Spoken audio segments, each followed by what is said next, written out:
You why some men lose contact with their children. I'm reading a research paper here. The research paper is called Coping with Divorce in Men, a Coping Review. Here's the abstract.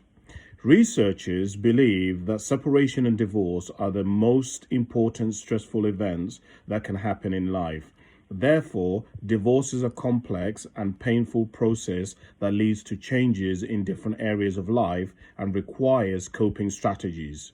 This is despite the fact that more studies have focused on women and children after divorce, and men's divorce has been neglected. Let me tell you something.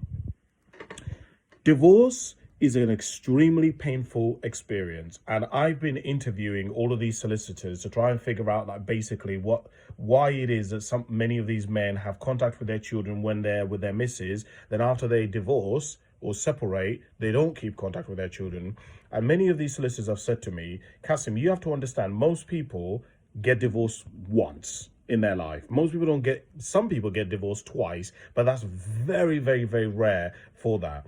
And most people, they have no idea about how painful divorce actually is. They have no idea about the process of it is, And the solicitor said to me, Kasim, my job as a solicitor isn't to help men with the emotional side. My job is to help them with the legal side.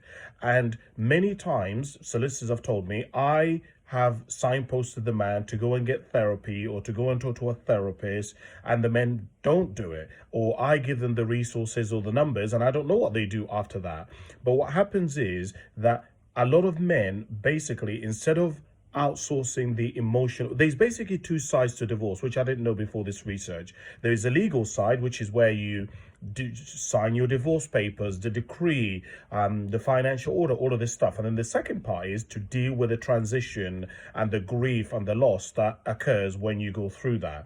And a lot of the solicitors have been telling me that a lot of men, what they do is they hold on, and they try to use the divorce and the legal system as a way to basically manage their emotions, to get justice. Because, again, I didn't know this, the vast majority of the people who file for divorce are women. So these men, a lot of the time, are shocked. The amount of solicitors have told me, Kasim, the amount of times I get a man sat in my office and he's like, I didn't see this coming. And in reality, the woman has been telling the man for months and years to get his shit together, to help her, but he hasn't been listening, and mainly because he doesn't understand things from her perspective.